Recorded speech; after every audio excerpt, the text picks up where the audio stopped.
नमस्कार, मेरा नाम सागर कुमार है और आप हमारा खास कार्यक्रम पॉलिटिकल मंथन देख रहे हैं। देखिए, बिहार से लेकर बंगाल तक की खास चर्चा आज हम इस कार्यक्रम में करने वाले हैं। और मेरे ठीक दाहिनी तरफ सिटी पोस्ट लाइव के editor in chief Shrikant Pratyush sir मौजूद हैं। बहुत बहुत स्वागत है सर आपका। और मेरे ठीक बाईं तरफ न्यूज हाट के editor in chief Amit Kumar Agrawal sir मौजूद हैं। आपका भी सर बहुत बहुत स्वागत है। तो देखिए, शुरुआत करते हैं आज के सबसे बड़े डिबेट शो में। सबसे पहले बात ममता बनर्जी की होगी। पश्चिम बंगाल में हम भी लगातार कई दिनों से पश्चिम बंगाल में मौजूद थे और आम से लेकर खास तक सभी लोगों से बातचीत करने के बाद बहुत सारी चीजें जो है वो समझ में आई हैं। लेकिन हमारे साथ जो दो विश्लेषक हैं उनसे बारी बारी से हम समझने का प्रयास करेंगे कि सर, बंगाल की जो वर्तमान की स्थिति है, हमने भी लगातार कई दिनों से खबर किया, लगातार हम भी पब्लिक ओपिनियन कर रहे हैं, नेताओं से बातचीत कर रहे हैं। क्या लग रहा है, रियल में कुछ माहौल बदला है बंगाल का? जो पहले की स्थिति थी और अब की स्थिति में बीजेपी वास्तविक तौर से क्या फ्रंट फुट पे दिखाई दे रही है?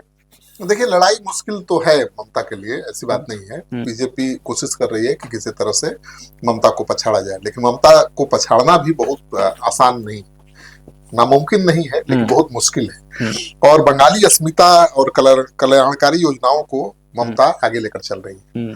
तो जो बंगाली अस्मिता वाला मुद्दा है, महिलाओं के लिए जो लक्ष्मी भंडार जैसी योजनाएं हैं उनकी, वो बहुत काम करती हुई रही है चुनाव में, पिछले चुनाव में। और इस चुनाव में भी वो कामयाब होती दिख रही है। इस बार तो उन्होंने 500 रुपया बढ़ा भी दिया है। बिल्कुल, 1500 तो आपने देखा है बिहार में नीतीश कुमार ने 10,000 दिया महिलाओं को रोजगार के लिए, तो कितना बड़ा इम्पैक्ट हुआ।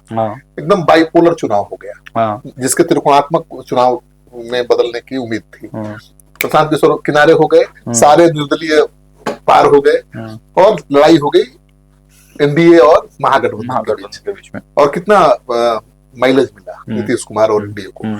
तो मुझे लगता है कि ममता बनर्जी के साथ महिलाएं अभी भी हैं, और वहां का जो बंगाली अस्मिता वाली कहानी है वो मजबूती का कारण रही है ममता बनर्जी की। तो बीजेपी इतना आसानी से चंदबारी नहीं कर सकती है, लेकिन बीजेपी ने भी 5 भागों में बांटा है बंगाल जी जी, और उन 5 भागों पर ज्यादा विशेष फोकस कर रही है। जैसे आप देखिए, हावड़ा है, हुगली है, मेदिनीपुर है, कोलकाता दक्षिण है, ठीक है, नवद्वीप है, 24 परगना है, उत्तर बंगाल है। तो 5 जोन में बांट कर बीजेपी काम कर रही है। जहां ममता की पकड़ ज्यादा मजबूत है वहां ज्यादा ध्यान दे रही है, और लगातार बीजेपी के नेता वहां जा रहे हैं। लेकिन ये भी सच है कि ममता के गढ़ में जाकर उनको मात देना इतना आसान नहीं है, क्योंकि ममता के जो कैडर्स हैं वो वही सीपीआई वाले हैं, जो झाड़ू लड़ाकू। बिल्कुल, वो कब बूथ कैप्चर वो बूथ पर जाकर नहीं करते हैं, वहाँ घर के बाहर ही बैठ जाने ही नहीं देते, जाने ही नहीं देते हैं।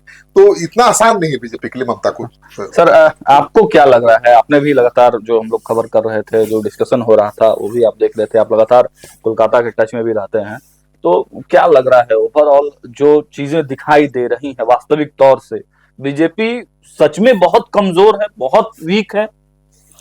नहीं, ऐसा तो नहीं प्रतीत हो रहा है कि बहुत ज्यादा बीजेपी कमजोर है, लेकिन लड़ाई बहुत टफ है। इतना आसान नहीं है ममता बनर्जी को पछाड़ना, दीदी जिनको कहा जाता है उनको पछाड़ना इतना आसान नहीं है। और ये जो अन्य स्टेट हैं, बंगाल, जो दूसरे यूपी हो गया, बिहार हो गया, महाराष्ट्र हो गया, ये एकदम डिफरेंट है, अलग है। ये स्टेट की तुलना किसी दूसरे स्टेट से बिल्कुल भी नहीं की जा सकती है। सबसे पहला, जैसा श्रीकांत जी बता रहे हैं कि बंगाली अस्मिता वाली जो बात है, सब एकदम प्राइम फैक्टर वहां पे है। बाहरी का एक्सेप्टेंस, जैसे बिहार में भी इलेक्शन के समय आप सुन रहे होंगे, बाहरी बनाम भीतरी वाला जो चक्कर चल रहा था, तो सेम वहां पे भी है। यहाँ पे तो बाहरी को मान लीजिए एक्सेप्ट भी कर लिया जाता है, बंगाल में संभव नहीं है कि किसी बाहरी को एक्सेप्ट किया जा सके। ममता के टक्कर का कोई नेता कोई है भी नहीं सर, कोई चेहरा की भी कमी है बीजेपी के पास। और दूसरी बात है कि मतलब जहां तक हम लोगों की समझ जाती है, वहां पे सीएम चेहरा अगर ये लोग प्रोजेक्ट करें, कोई जो बंगाली वहां के हैं, जो बंगाली हैं, उनको सीएम चेहरा के रूप में अगर प्रोजेक्ट करेंगे तो एक्सेप्टेंस बहुत ज्यादा आने की संभावना है। ठीक है, अंदरूनी कलह हो सकता है, दिलीप घोष हैं, शुभेंदु अधिकारी हैं, लेकिन अंदरूनी कलह तभी तो काम आएगा ना, जब सरकार बनेगी तभी किसी चीज को वो अपने सही ढर्रे पे ला सकते हैं।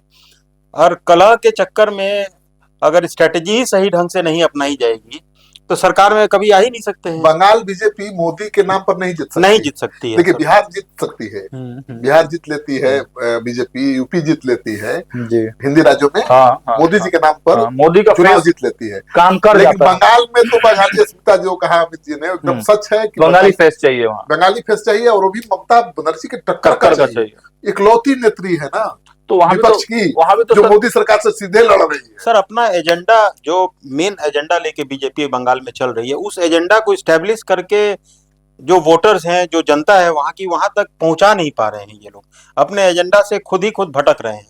अब जैसे वो लोग मेन एजेंडा SIR का लेके आ रखे हैं, फिर पलायन का मेन मुद्दा वहां पे मतलब बहुत जोर पकड़ रहा है। पलायन का बहुत मुद्दा है, लेकिन भाजपा सर इसको मुद्दा बना नहीं पा रही है। नौकरी बहुत बड़ा मुद्दा है, घुसपैठ है, मतदाता सूची है, इसके भरोसे चाहते कि हम जीत चुनाव, लेकिन बंगाल में ये मुद्दा नहीं बन पाया। जो जेन्युइन आम लोगों के जीवन यापन से जुड़ा हुआ मुद्दा है, उसको एक बहुत बड़ा मुद्दा वहाँ पे सिंडिकेट का भी है। सिंडिकेट पूरे बंगाल में अगर देखेंगे तो जितने व्यवसायिक वर्ग के लोग हैं वो बहुत परेशान है सिंडिकेट से। वो सारे पार्टी के कार्यकर्ता होते हैं या फिर जो उनके कैडर हैं, वो कैडर सिंडिकेट के रूप में कन्वर्ट हो गए हैं।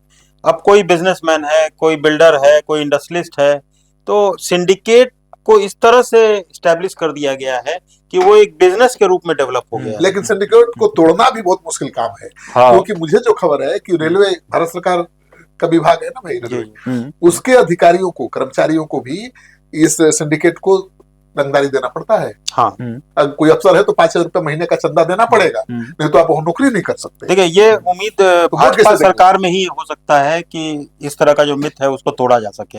अब भाजपा हमेशा ही मिथ को तोड़ने के लिए ही जानी जाती है। बिजली गले में घंटी कौन बांधेगा, ये सबसे बड़ा सवाल है। जो लोग भाजपा को चाहते हैं वो भी घर से निकलकर वोट देने जाएंगे बूथ तक, तब ना बात बनेगी। वही विश्वास तो नहीं पैदा हो पा रहा है। और दूसरी बात है अमित जी की 294 सीटें हैं ना, 294 सीटें हैं, और उसमें से 210 सीटों पर टीएमसी पिछले चुनाव में जीती थी। 48% वोट का परसेंटेज था, और बीजेपी 77 सीटों पर जीती थी, और 38% वोट मिला था बीजेपी को। तो 10% वोट का मार्जिन बहुत बड़ा मार्जिन होता है। अब केवल SIR के बल पर और आप बाहरी भीतरी के बल पर, मतलब बांग्लादेशी घुसपैठियों के नाम पर आप 10% मेकअप नहीं कर सकते। और दूसरी बात यहाँ ये है सबसे खास बात कि ममता बनर्जी बदनाम नहीं है। माने बंगाली जो लोग हैं, प्रबुद्ध वर्ग के लोग, उनमें भी बहुत लोकप्रिय है, महिलाएं उनको बहुत प्यार करते हैं। सर इसमें मेरा जैसे व्यू वो अलग है थोड़ा। बदनाम नहीं है ये माना जा सकता है, लेकिन बहुत प्रिय है ये नहीं माना जा सकता है। वहां पे जो फ्रीबीज का चक्कर चल रखा है, दूसरे स्टेट में भी है, बिहार में भी था, दिल्ली में भी है, और भी अन्य जगह पे महाराष्ट्र में भी है। उस फ्रीबीज एक ऐसा चीज हो गया, वो एक बहुत ऐसा चॉकलेट है सर कि किसी को भी उभा जाता है। अभिप्रिय वही होता है जो डायरेक्ट मिलता है, दिखता है। हालांकि भाजपा ने 3,000 रुपया का घोषणा किया है वहां पे कि 1,500 टीएमसी दे रही है, दीदी दे रही है, तो हम 3,000 हम अपने पिछले डिबेट में भी आपको यही बात बोले थे। अगर जो रूलिंग पार्टी नहीं है, वो रूलिंग पार्टी कुछ भी अनाउंस कर ले। बिहार में तेजस्वी यादव के द्वारा अनाप शनाप कुछ भी बोला गया, 10,000 20,000। बीजेपी तो झारखंड में किया गया, कहाँ भरोसा किया लोगों ने? नहीं भरोसा कर पाए। पर ही किया। जो मिल रहा है, जो दे सकता है, उसके ऊपर भरोसा किया जाता है। जो सरकार अभी आने का कहीं से कुछ दिख नहीं रहा है, उसके ऊपर कैसे कोई अच्छा कैसे आप आज ये देखिए 77 सीटें मिली थी बीजेपी को। सत्ता में आना बहुत आसान नहीं है बीजेपी के लिए, क्योंकि बीजेपी को पिछले चुनाव में 77 सीटें मिली थी, और उसके पहले 3 सीटें मिली थी। 3 से 77 बीजेपी बन गई थी। इतनी बड़ी छलांग लगाई थी, और उतनी ही बड़ी छलांग बीजेपी इस बार भी लगा दी। 77 से 200 हो जाए तब तो खेल हो सकता है। उसमें एक इंटरेस्टिंग फैक्ट और हम ऐड कर देते हैं कि जो 77 सीटें भाजपा लाई है, वो टीएमसी की सीटें कन्वर्टेड नहीं है, मतलब टीएमसी का वोट नहीं गया है, बिल्कुल। वो सीपीएम, सीपीआई और कांग्रेस का वोट जो है वो कन्वर्ट हुआ है भाजपा की तरफ, तब जाके ये सीटें जीती। और इस बार जो है त्रिकोणीय मुकाबला बनने की उम्मीद है, क्योंकि आप देख रहे हैं टीएमसी के अलावा कांग्रेस पार्टी अकेले लड़ने के एक डर बीजेपी को अपने मन से ये निकालना पड़ेगा। अगर वो सीएम चेहरा घोषित करते हैं, हो सकता है कि पार्टी 2 फाड़ में 3 फाड़ में डिवाइड हो जाए। लेकिन जैसे बिहार में आप देखे होंगे लास्ट फेज में आके ये लोग इस तरह के एजेंडा के ऊपर, हिंदुत्व वाले एजेंडा के ऊपर आए थे, तो पूरा वोट परसेंटेज वो डिवाइड हो गया था। तेजस्वी यादव जो आरजेडी का वोट फैक्टर था वो पूरा एक तरफ चला गया, और जो भाजपा माइंडेड थे वो पूरे एक तरफ चले गए।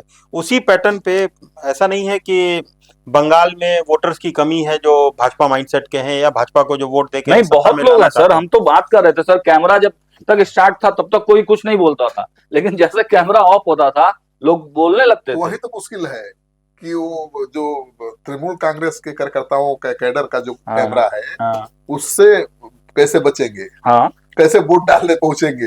देखिए ये भी दिक्कत है ना, उसका टीएमसी का पूरा वोट पड़ टीएमसी जाएगा, के सर बीजेपी के समर्थकों का पूरा सर वोट नहीं बीजेपी के पड़ेगा। लिए बहुत बड़ा चैलेंज ये है, जो बंगाल है, आरएसएस को देख लीजिए या भाजपा को देख लीजिए, जी जान लगा रखी है। तो उनके अस्मिता की बात कहा जा सकता है भाजपा के लिए। और अगर ममता बनर्जी गलती से इस बार भी सत्ता में आती हैं तो ये तो पक्का है कि 2029 में वो प्रधानमंत्री के रूप में प्रोजेक्ट उनको किया जा सकता है। विपक्ष का चेहरा हो सकती है। विपक्ष की देखिए, चेहरा बन सकती अमित है जी सर। ऑलरेडी वो बन चुकी हैं, उन्होंने अपनी इच्छा भी जाहिर कर दी है बहुत पहले। आपको याद होगा, फिर लालू जी की प्रतिक्रिया भी आई। हाँ, बिल्कुल, बिल्कुल। उन्होंने कहा था कि मैं चाहती हूँ कि इंडिया गठबंधन को मैं लीड करूँ, हाँ। और लालू जी ने स्वागत किया था। तो ममता बनर्जी ही नीतीश कुमार के बाद इकलौती ऐसी नेत्री है जो इंडिया गठबंधन को लीड सर कर एक बार तो भाजपा जान बचाने में सफल हो गई नीतीश कुमार से, हाँ। कि नीतीश कुमार अगर लालू जी और कांग्रेस के द्वारा थोड़ा सा खंजर नहीं भोंका जाता तो जरूर प्रधानमंत्री वो भले ही 2 महीना, 6 महीना, 8 महीना, साल भर के लिए बनते, लेकिन बन जरूर जाते। बन जाते हैं और कम से कम भाई प्रधानमंत्री का चेहरा तो होते ही ना, नहीं बन पाए। लेकिन अब ममता के पास वो मौका है। ममता बनर्जी बीजेपी के साथ समझौता नहीं करने वाली, ये तो तय है। हाँ, एकदम तय है। एक हम वाकया बताते हैं सर। एक टीएमसी के बड़े नेता थे बंगाल में, हम उनके चैम्बर में गए थे। हालांकि उन्होंने इंटरव्यू नहीं दिया ऑन कैमरा, लेकिन बातचीत के दौरान उनसे बहुत सारी बातें हुई। तो उन्होंने साफ कहा कि देखिए, हिंदी भाषी चैनल और पत्रकारों से बहुत ज्यादा हम लोग वो नहीं करते हैं। तो जबकि वो भी बीजेपी में पहले रहे। हाँ, पहले कांग्रेस से शुरुआत किए थे, फिर बीजेपी में थे, फिर लास्ट में टीएमसी में आए थे। प्रवक्ता भी हैं, पार्टी के बड़े नेता हैं। तो फिर बातचीत होते होते फिर मैंने कहा कि भाई, जब तक आप अपना पक्ष नहीं रखिएगा तब तक हम लोग कैसे दिखाएंगे? फिर आप कहिएगा कि बीजेपी को ही दिखाते हो केवल। तो बोला कि नहीं, कोई बात नहीं, आप दिखाते रहिए बीजेपी को, हमको कोई दिक्कत नहीं है। उनको बंगाली अस्मिता बचा कर रखना। हाँ, ये बड़ा, ये सबसे बड़ा सवाल है। हाँ, सर। और एक उनका स्टेटमेंट हम कोट कर देते हैं। उन्होंने कहा कि हम लड़ते रहेंगे। जैसे अंग्रेजों के खिलाफ अकेला बंगाल लड़ते रहा, वैसे हम भाजपा के खिलाफ अकेले लड़ते रहेंगे। तो हम कहे कि ये कौन सा मतलब। इस चुनाव में ममता जीत रही है, मेरा मानना है। और जो सर्वे भी आ रहे हैं उसमें ममता, अभी भी काफी समय है सर। हाँ, लेकिन अभी तक हाँ, लेकिन भाजपा सर, भाजपा कुछ अलग कर दे तो दूसरी बात है। उसी चमत्कार के भरोसे में भाजपा के कार्यकर्ता कोई भी चीज सर ऊपर से नीचे की तरफ आता है।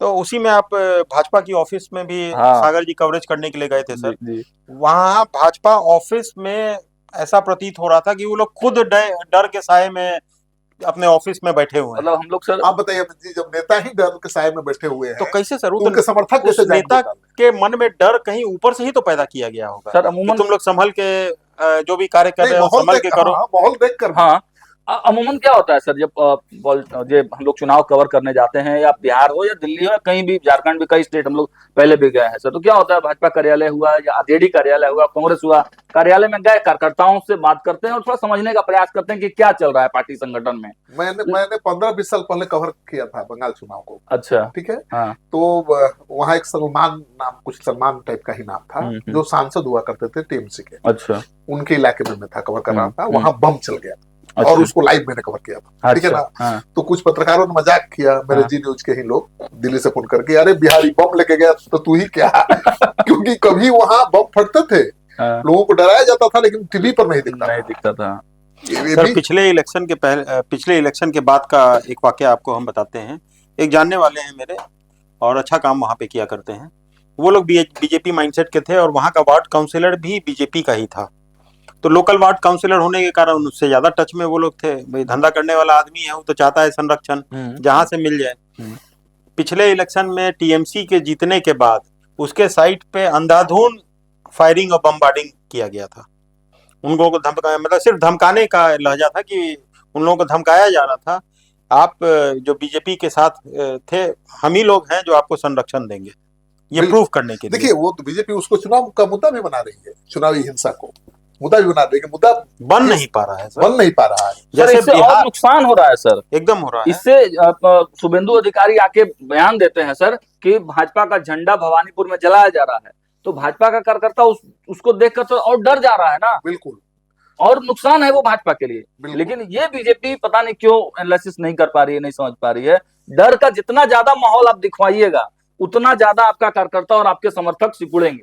बीजेपी चाहती है कि दीदी ही रहे वहां सीएम। अब हम इस सवाल पे हम दिल्ली आते को हैं। नजर गड़ाएंगे। सर, इसमें एक और मतलब एक मार्केबल चीज ये है सर कि जब भी बीजेपी के कोई लीडर हो, चाहे वो शुभेंदु अधिकारी हैं, दिलीप घोष हैं, या फिर जो स्टेट प्रेसिडेंट क्या नाम है उनका, एमपी हैं, जो भी हैं, समीक भट्टाचार्य जो स्टेट प्रेसिडेंट हैं, ये लोग राजनीति किसके नाम पे कर रहे हैं? मुद्दा के ऊपर नहीं। ममता दीदी ये, ममता दीदी वो, ममता दीदी ने ये खराब कर दिया, तो पब्लिसिटी कर रहे हैं ममता दीदी का, बिल्कुल, या फिर कोई अपना एजेंडा सेट करने की कोशिश कर रहे हैं। जो एजेंडा है उसको तो सेट कर ही नहीं पा रहे हैं, वो पब्लिक तक पहुंच नहीं पा रही है। सर पब्लिक के पास बहुत मुद्दा है, हम लोगों से बात किए सर, वहां पर नौकरी एक बहुत बड़ा मुद्दा है, नौकरी नहीं मिल रहा है, इंडस्ट्री एकदम खत्म हो गया है, इंडस्ट्री की कोई बात भाजपा करती ही नहीं है। उसके बाद अब पलायन एक बहुत बड़ा मुद्दा बनते जा रहा है, भत्ता जो दिया जा रहा है इसको लेकर भी मिडिल क्लास जो है, अपर क्लास के लोग बहुत गुस्से में हैं कि फ्री बीज क्या है, फ्री बीज। तो बहुत सारा मुद्दा है लेकिन वो बन नहीं पा रहा। लेकिन एक मुद्दा का डिस्कशन आप दोनों लोग से ये समझना चाहेंगे कि रियल में क्या है, क्योंकि कई लोगों ने ऑन कैमरा, वो चैनल पर है भी हमारे सर, कई लोगों ने ऑन कैमरा कहा कि दीदी और दादा ऊपर में एक ही है, मतलब मोदी और ममता बनर्जी एक ही है। ममता बनर्जी को मोदी का समर्थन है, नीतीश कुमार के ऑप्शन के तौर पर दीदी को भाजपा रखना चाहती है, और दीदी से संबंध इसलिए नहीं खराब करना चाहती है कि अगर नीतीश जी कभी आरजेडी के साथ चले गए तो दीदी बैकअप हो सकती है भाजपा का। इसमें कितनी सच्चाई लगता है, ये बहुत लोगों ने मुझे बोला। मैंने आपको क्या कहा कि बीजेपी ही चाहती है कि दीदी वहां बैठी रहे, वहां बंगाल की कुर्सी पर बैठी रहे। दीदी वहां से हटी ना तो बहुत बड़ा खेल होगा, दिल्ली तक खेल करेगी दीदी। तो बीजेपी मुझे लग रहा है कि उनको दे दिया मैदान खुला, दीदी मतलब आम जो लोग बोल रहे हैं इसमें आपको सच्चाई लगता है? सर दम है। देखिए, भाजपा के लिए जो बंगाल चुनाव है ये मेरे हिसाब से बहुत ही इम्पोर्टेंट है। भाजपा 2029 के लिए किसी भी चैलेंज को स्वीकार करने के लिए कभी तैयार नहीं है। वो ऐसा कोई चेहरा डेवलप नहीं करने देना चाहेगी जो 2029 में चैलेंज कर सके, जो ममता बनर्जी बन सकती है। मोदी के लेवल, मोदी को टक्कर देने वाला, कैरिकेचर के लेवल का कोई खड़ा हो जाए, ये लगता नहीं है। लेकिन मोदी बीजेपी से ममता हार भी जाए चुनाव, अगर जो होता हुआ दिखाई नहीं दे रहा मुझे, हार भी जाएंगे तो बीजेपी के लिए और बड़ी चुनौती बन के उभरेगी। अब देख लीजिएगा, क्योंकि इंडिया गठबंधन के पास कोई ऐसा चेहरा नहीं है जिस पर सहमति बन सके, और कोई ऐसा नेता नहीं है जो बीजेपी के साथ इतनी मजबूती से लड़ रहा हो। दीदी अकेली है जो बीजेपी से मजबूती से लड़ रही है। तो इंडिया गठबंधन की एकदम निर्विरोध नेता होगी, और वो होगी तो बहुत मुश्किल बढ़ेगी बीजेपी की ओर। और देखिए, ओवरऑल हम इतना दिन घूमने के बाद सर एक चीज और समझ में आया कि एसआईआर कोई बड़ा मुद्दा नहीं है सर।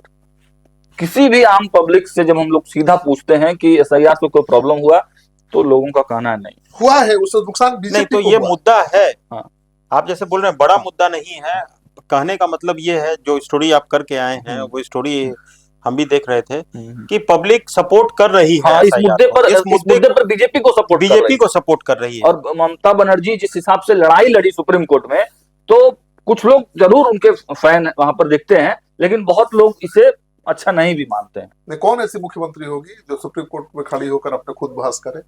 तो कोई और उसके बाद सर वो ममता बनर्जी की काला कोट पहने हुई तस्वीर, बड़ा बड़ा पोस्टर कोलकाता की सड़कों पर लगा हुआ, वही लड़ाकू ममता की छवि बचा रही है ममता। लेकिन सर इससे नुकसान भी हो रहा है लोगों को। जो पढ़े लिखे लोगों से हम बातचीत किए सर, बहुत सारे लोगों से, उनको लगता है कि देखिए ये लड़ाई लड़ने वाला जो बंगाल के कल्चर में बस गया है वामपंथ के समय से, उससे बहुत नुकसान हो रहा है, उससे ही बंगाल पिछड़ते जा रहा है। हर जगह देखिए डबल इंजन की सरकार आ रही है, या नहीं भी डबल इंजन की सरकार है तो इतना ज्यादा टकराहट केंद्र से नहीं है, और इस वजह से, टकराहट की वजह से वो नुकसान हो रहा है बंगाल सर। ये वही स्थिति हो रही है जैसे बिहार में वोट चोरी का मुद्दा जबरन थोपा जा रहा था, उसी तरह से ममता बनर्जी भी एसआईआर को एक मुद्दा बनाने का प्रयास कर रही है, जो जनता तक, मतलब जो वोटर्स हैं वो इसको एक्सेप्ट नहीं कर रहे। ऐसे यार न मुद्दा बिहार में बन पाया न बंगाल में बन पाया है। हाँ। वहाँ बंगाली अस्मिता एक बहुत बड़ा मुद्दा है। ये लक्ष्मी भंडार योजना एक बहुत बड़ा योजना है। भाजपा को एक स्पष्ट मुख्यमंत्री का चेहरा जरूर प्रोजेक्ट करना चाहिए, वो भी टक्कर का जो एक ही है अभी फिलहाल जो भाजपा के खेमे में दिखाई देते हैं वो शुभेंदु अधिकारी के अलावा कोई दूसरे दिखाई नहीं शुभेंदु अधिकारी को भी अगर शुभेंदु अधिकारी बंगाल में एक डर है, हमेशा डर बना रहता है, सिर्फ राजनीतिक गलियारों में नहीं, कहीं भी अगर कोई ऐसा अधिकारी है जो बंगला नहीं जानता हो या फिर बंगाल से बाहर का हो, जल्दी उसका एक्सेप्टेंस नहीं आता है। हमेशा आप देखिएगा उसके अगेंस्ट में पब्लिक खड़ी रहती है। तो हमेशा डर वहां बंगाल के लोगों का ये बना हुआ है कि कहीं कोई बाहरी को मुख्यमंत्री अगर ये जीत जाते हैं तो किसी बाहरी को मुख्यमंत्री का चेहरा ना बना, नॉन बंगाली ये अगर अपने पार्टी के नेता को जो भी बंगाल की पहचान बंगाल की पहचान रखता है उसे बनाएंगे मुख्यमंत्री का उम्मीदवार तो लड़ाई हो जाएगी, तो लड़ाई हो सकता है। और एक छोटा सा और मुझे जो फील किए इस पूरे हमारे यात्रा के दौरान कि एक चीज बीजेपी के लिए और पॉजिटिव है सर, पूरे मेरे बंगाल यात्रा के दौरान एक भी अल्पसंख्यक समाज का आदमी मुझे नहीं मिला जो भाजपा के पक्ष में दिखाई दिया। तो यानी कि अल्पसंख्यक एकजुट हो रहा है और जैसे अल्पसंख्यक इधर एकजुट होगा तो उनके एवज में कहीं ना कहीं बहुसंख्यक अगर नहीं पोलराइज हो जाता है तो भाजपा के लिए बहुसंख्यकों का पोलराइजेशन वहां नहीं होने वाला है। ये कोशिश तो यही है बीजेपी। हाँ, बीजेपी की कोशिश है। अगर बीजेपी सफल हो गई तब तो खेल हो गया। नहीं, आरएसएस के जैसे हम लोगों के पास एक रिपोर्ट है सर जिसमें आरएसएस जो मेन टाउन है जितनी भी सिटीज है उसको छोड़ के गांव वाले एरिया जहाँ पे SC ST EBC ये है उसको टारगेट करने का ज्यादा प्रयास कर रही है। वो चाह रही है कि वो वोटर्स उनके खेमे में आ जाए, लेकिन प्रैक्टिकली बंगाल जैसे जगह पे ऐसा होना मतलब इम्पॉसिबल टाइप का असंभव दिखाई ऐसा किया था कि दलितों का हिंदूकरण कर दिया था, हिंदुत्व का भाव जगा दिया था, फायदा मिला। लेकिन बंगाल में थोड़ा दलितों का असर यादवों का बंगाल में कहा ही गया कि भाई सारे यादव हिंदू हो गए थे चुनाव के समय। क्योंकि गांव में अगर आप बंगाल के गांव में जाएंगे ना तो लिटरेसी रेट अभी भी बहुत कम है सर। तो चलिए, ममता और मोदी के इस सहमात के खेल में कौन जीतता है और कौन धराशाही होता है ये तो वक्त बताएगा, लेकिन बंगाल में लगातार हमारी मौजूदगी है। हर खबर अंदर खाने से लेकर ऊपरी सतह तक क्या कुछ चल रहा है सब कुछ आप तक पहुंचाने का काम करते रहेंगे। तो चलिए अब बात कर लेते हैं बिहार की सत्ताधारी पार्टी जनता दल यूनाइटेड की। जी हाँ, जनता दल यूनाइटेड पार्टी की बात इसलिए जरूरी है क्योंकि आने वाले समय में कहा जा रहा है कि वहां पर भी जो नेतृत्व है उसका परिवर्तन हो सकता है। देखिए, कई तरह की बात चल रही है। नीतीश कुमार की उम्र भी काफी अधिक हो गई है और अब निशांत की चर्चा खूब बिहार की राजनीति में होने लगी है। इधर ललन सिंह के फिर से जो है बैकफुट पर जाने की चर्चाएं हैं। RCP सिंह की इंटरव्यू को लेकर चर्चा है। तो बिहार की राजनीति में और जदयू में क्या कुछ होने वाला है इस पर विशेष रूप से बातचीत करेंगे।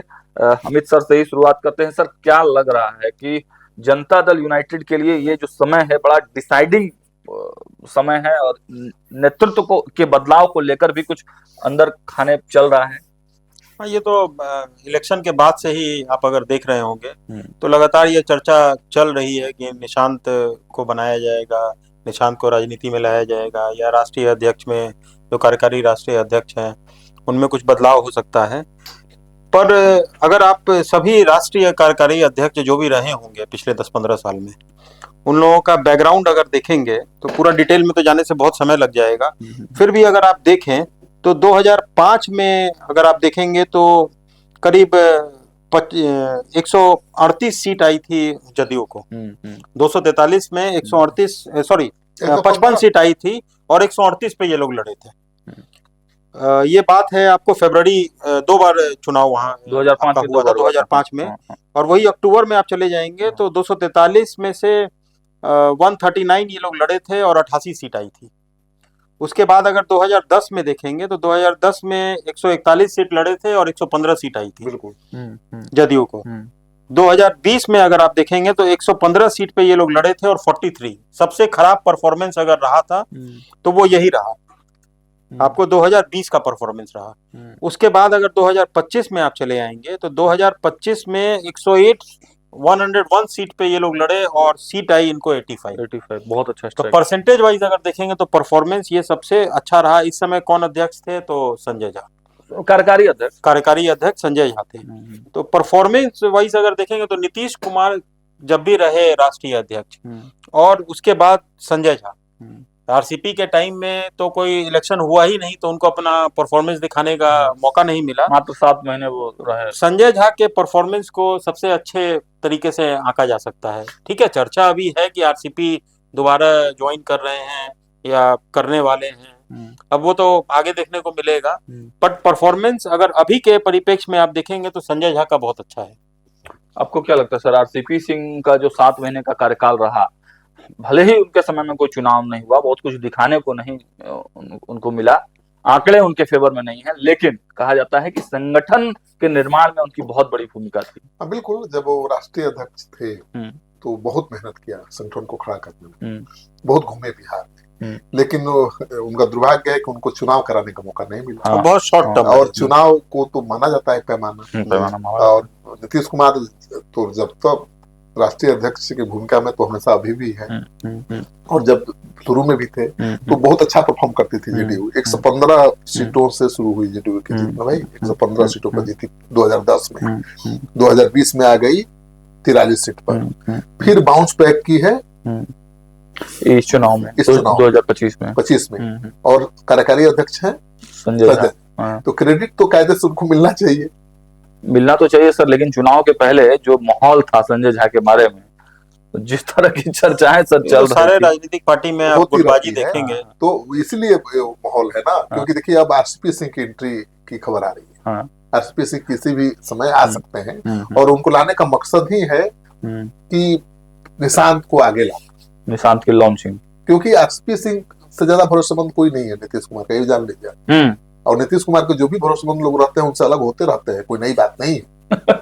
ललन सिंह जी अलग नहीं हुए थे, तब तो प्रशांत किशोर भी आ सकते हैं। हाँ, कुछ भी हो सकता है। नीतीश कुमार के साथ जो भी करीबी रहा है वो अलग हुआ है, और फिर वापस भी आया। तो आरसीपी सिंह अभी भले ना आए, 6 महीना बाद आए, लेकिन वो आएंगे और बड़ा पद मिलेगा। नीतीश कुमार के बारे में भी चर्चा है कि राष्ट्रीय अध्यक्ष पद छोड़ सकते हैं। अच्छा। तो राष्ट्रीय अध्यक्ष के पद पर वो सबसे भरोसेमंद व्यक्ति को ही बैठाएंगे।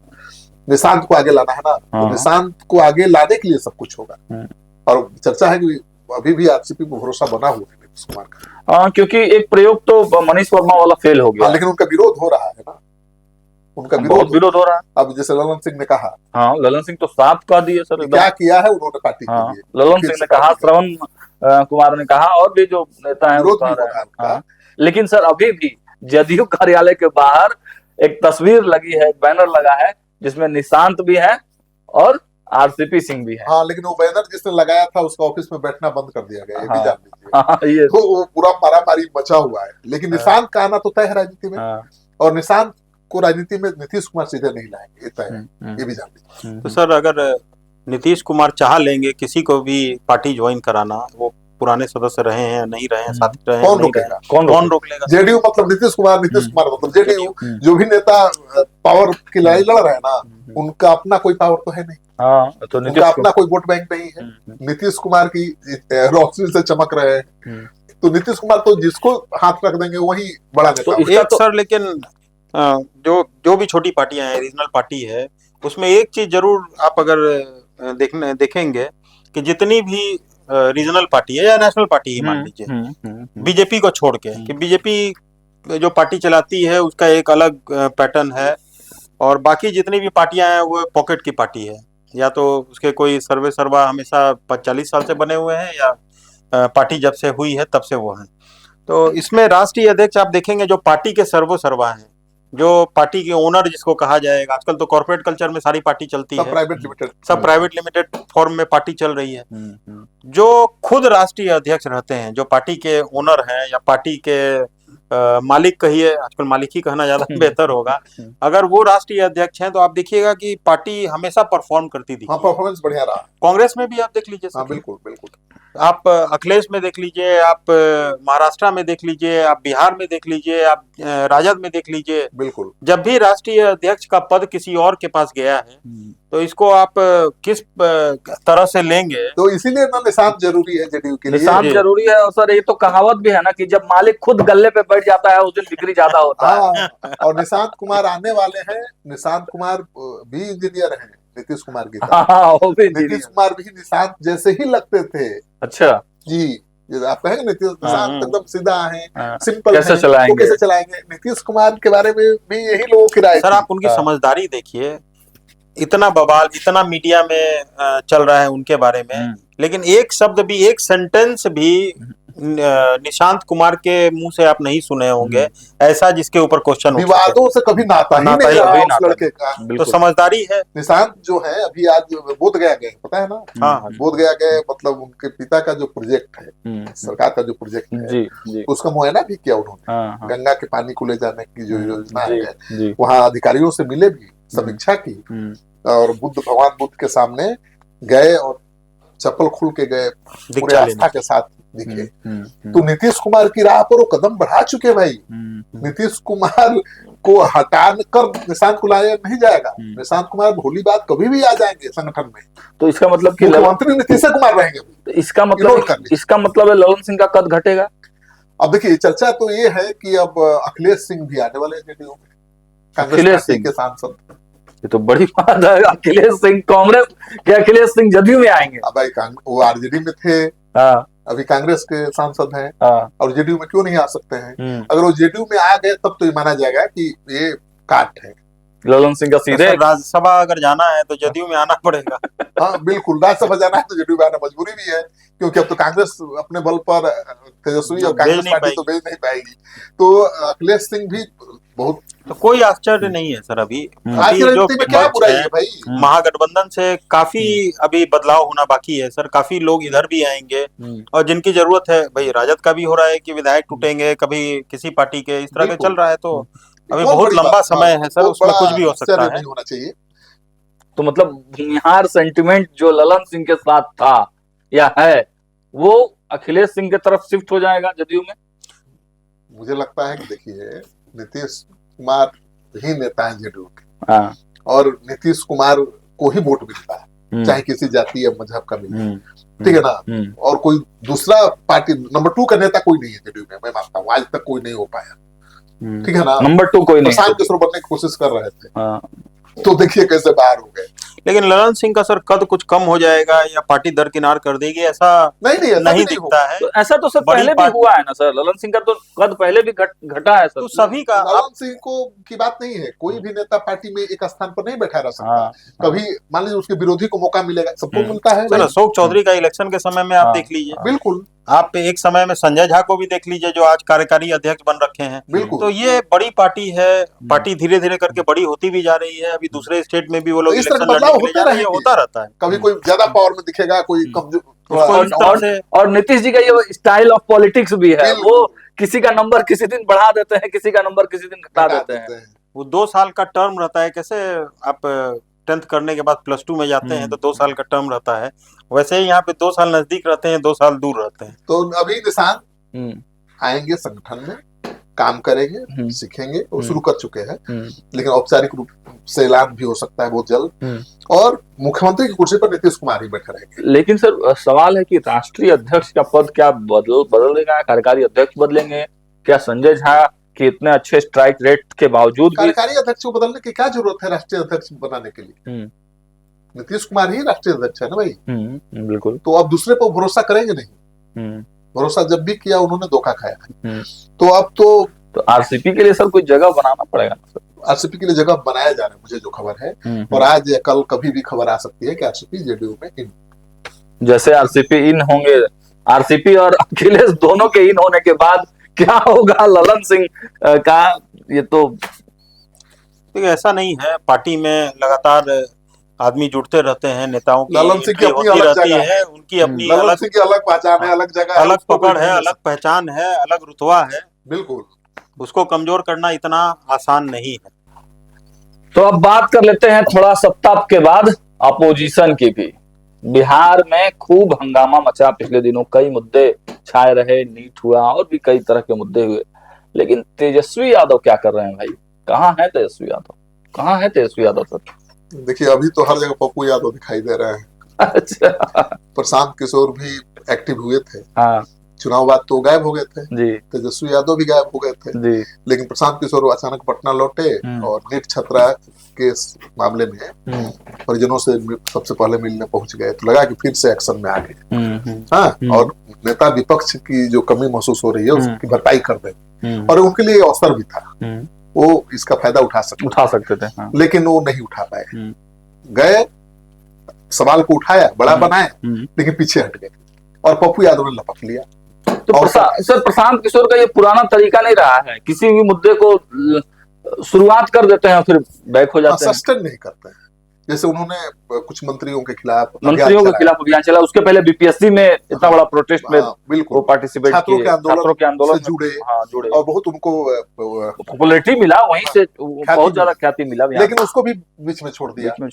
फिर करप्शन के खिलाफ अभियान छेड़ा, खूब लोकप्रियता बढ़ी, लेकिन वो भी बीच में छोड़ दिया। और अभी नीट छात्रा केस को सबसे पहले उन्होंने उठाया, वो गए परिजनों से मिले, उसके बाद ही नेता जाने लगे, लेकिन उसको भी छोड़ दिया, चुप बैठ गए और पप्पू यादव ने लपक लिया। और पप्पू यादव ने ऐसा लपका कि जेल भी चले गए और वो तो उनके लिए सोने पर सुहागा हो गए। भाई 31 साल पुराने केस में पप्पू यादव जेल जाके सहानुभूति के पात्र बन गए ना, कारण भले जो भी हो, कोर्ट के आदेश पर गिरफ्तारी हो, ठीक है ना, 31 साल पुराने मामले में गिरफ्तारी। प्रशांत किशोर नेता तो है नहीं सर, वो तो एक स्ट्रेटेजिस्ट रहे हैं, तो नेता वाला गुण आने में तो समय लगेगा ना सर। ये कैसे संभव है कि 2 साल में नेता वाला गुण आ जाएगा? पप्पू यादव की तरह एक ही मुद्दे को लेकर रगड़ते रहें और जेल जाने तक के लिए तैयार हो जाएं, इसके लिए सर अंदर से भी ताकत चाहिए। हाँ, पप्पू यादव तो नहीं, लड़ाकू तो है पप्पू यादव में, नो डाउट लड़ाकू हैं, लोगों की मदद करने वाले नेता। पप्पू यादव मतलब एक विपक्ष के बड़े नेता के रूप में उभरे हैं, जानते हैं, इस नीट केस के बाद। सर ये तो होते रहा है ना सर, आप कोई बड़ा मुद्दा देखिए, चाहे बाढ़ का मुद्दा में पप्पू यादव उछलकर बहुत सामने आए थे मसीहा के तौर पे, जब भी इस तरह के कोई बड़े मुद्दे होते हैं, बीपीएससी का मुद्दा में भी पप्पू यादव खूब खुल के सामने आए थे, तो ये तो होते रहा है। नहीं, ये ट्रेंड अलग है। यहाँ क्या है कि नीट छात्रा के केस को उन्होंने टेकअप किया, ठीक है, संघर्ष किया और उनकी गिरफ्तारी भी हो गई। तो अब लोगों में मैसेज ये गया या देने की कोशिश की गई कि पप्पू यादव चूंकि इस केस को लेकर बहुत आंदोलित थे, इसलिए उनको जेल भेजा गया, एक सहानुभूति मिल गई। दूसरी बात, नहीं उनको माइलेज कहाँ मिला? प्रियंका गांधी, राहुल गांधी, ये बड़ी बात, कांग्रेस पार्टी अब तक नहीं मान रही थी कि पप्पू यादव उसके हैं, पहली बार मान लिया कि पप्पू यादव। और इसमें एक और चीज ऐड कर देते हैं, पप्पू यादव की कांग्रेस में वास्तविक एंट्री और अखिलेश सिंह का वहां से जदयू का तरफ मूव करना, ये लगता है कि मतलब पप्पू यादव के लिए अच्छी चीज हुई है सर। हम तो इस तरह से देखते हैं कि जब भी मौका आता है कांग्रेस हमेशा पप्पू यादव को यूज करने का प्रयास करती है। ये भी एक आप जो रोड शो चल रहा था, ये वोट चोरी वाले रोड शो में अगर आप देखेंगे तो पूर्णिया में भरपूर पप्पू यादव का सहयोग और पप्पू यादव को यूज किया गया। बयान भी उसके बाद इलेक्शन पीरियड में क्या हुआ वो सबके सामने है सर। यहाँ तक कि गाड़ी पे भी नहीं चढ़ने दिया गया। उसी तरह से ये अभी कांग्रेस का कोई अस्तित्व बिहार में बचा नहीं है इलेक्शन के बाद। ठीक है, राजेश राम के द्वारा बहुत कड़ी मेहनत की गई, सब कुछ किया गया, लेकिन धरातल पे उतर नहीं पाए। उसका कारण भी राजद ही था, उन लोगों को स्थान ही नहीं दिया गया। जो उसकी अलायंस पार्टी थी, इतना मजबूत हो गया कि वो उन लोगों को स्पेस नहीं मिल पाया। 10,000 वाला भी बहुत चला। तो अभी कांग्रेस को ऐसा लगता है कि इस मुद्दे पे थोड़ी बहुत राजनीति की जा सकती है, थोड़ा चेहरा चमकाया जा सकता है। पहुंच गया पप्पू यादव, जेल से निकलने के बाद सीधे दिल्ली गए हैं। राहुल प्रियंका के साथ तो हर समय प्रयास करते रहते हैं। राहुल प्रियंका के साथ उनकी बैठक होने वाली है। खबर है कि रणनीति बनाएंगे कि आगे कैसे इसको पप्पू यादव को आगे बढ़ाना है इस मुद्दे को लेकर। और उनको ये लगता है कि तेजस्वी यादव को दबाने का, डाउन करने का यही बड़ा मौका है। और पप्पू यादव को थोड़ा पीठ पर हाथ कांग्रेस रखेगी तो तेजस्वी यादव थोड़ा दबेंगे। थोड़ा एग्रेसिव है भी पप्पू यादव सर। तो उसको उठाएंगे एजेंडा। पप्पू यादव के बहाने ही कांग्रेस लगाम लगा सकती है तेजस्वी यादव। और कांग्रेस को सीधा सीधी सर 29 दिखाई दे रहा है। उसको तो भाई स्टेट से बहुत ज्यादा वो है नहीं कि क्या हुआ क्या दिखाई देगा। 29 दिखाई दे रहा है और उसके लिए रणनीति बना रही है। सर आप वो डिस्कस भी कर रहे थे कि कांग्रेस कुछ फंड जुगाड़ में भी लगी हुई है। देखिए, हम लोगों के पास एक खबर है, इसमें कितनी सच्चाई है ये तो बता नहीं सकते हैं, परंतु जो भी प्रॉपर्टी कांग्रेस की है, ऐसा मतलब हम लोग के सूत्रों के हिसाब से, सूत्रों के हवाले से ऐसा खबर आया है कि जो स्थायी प्रॉपर्टी है कांग्रेस की वो रेंट पे लगाने का ऐसा कुछ प्लान कांग्रेस के द्वारा किया जा सकता है, जिससे कि कुछ उपार्जन हो सके। हाँ, तो पूरे वो भारत जो में। सत्ता में नहीं है और राजनीति करने के लिए पैसा तो चाहिए अमित जी, तो हम्म, पैसा का जुगाड़ और रेंट के पैसे पे चलेगी अब सर कांग्रेस। किराए के पैसे पे कांग्रेस चलेगी। चलने का तो किराए के नेता पर चल सकती है, तो किराए के पैसे पर क्यों नहीं चल सकती है? चलिए अब अंतिम में थोड़ा बात कर लिया जाए लालू के बड़े लाल की। तेज प्रताप यादव खूब विवादों में है, कहा जा रहा है कि बाप बन गए हैं, क्या लगता है सर? देखिए, तेज प्रताप यादव ही बताएंगे कि वो बाप बने हैं नहीं। उन्होंने तो कह दिया कि वो, उन्होंने तो साफ इनकार कर दिया सर, पिता नहीं बने हैं।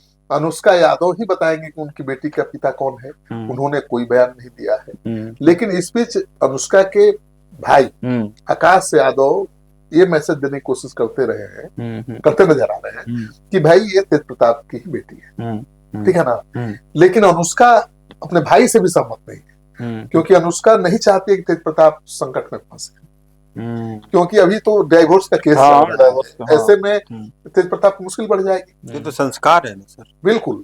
लेकिन एक ऑडियो वायरल हुआ है आकाश यादव का, पता नहीं, हम उसकी ऑडियो की सत्यता की पुष्टि नहीं करते, लेकिन वो ऑडियो सोशल मीडिया में वायरल है, जिसमें आकाश अपनी बहन को धमका रहे हैं और गलत भाषा का शब्द का उपयोग कर रहे हैं, मैंने गाली तरह कही एक तरह से।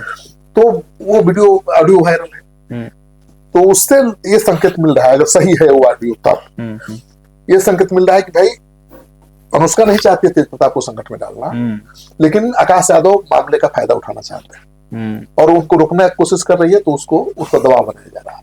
और तेज प्रताप के पार्टी के नेता जो आज प्रदेश अध्यक्ष भी बन गए हैं, प्रेम यादव, उन्होंने तो सिटी पोस्ट से आकर कहा कि अनुष्का को बंधक बना लिया गया है, अनुष्का खतरे में है, ऐसा लगता है। अनुष्का कहाँ है, उसको सामने आना चाहिए और अनुष्का को बताना चाहिए ना कि उसके बच्चे का पिता कौन है, आप कौन होते हैं। ये बहुत बड़ी ये गंभीर बात है सर। लेकिन जिस प्रकार से तेज प्रताप यादव ने प्रेस के सामने किसी तीसरे व्यक्ति का नाम लेके जिक्र किया और कहा कि वो उनके घर आते जाते थे, तो ये किस तरह की सियासत है? तेज प्रताप यादव को भी संयम बरतना चाहिए।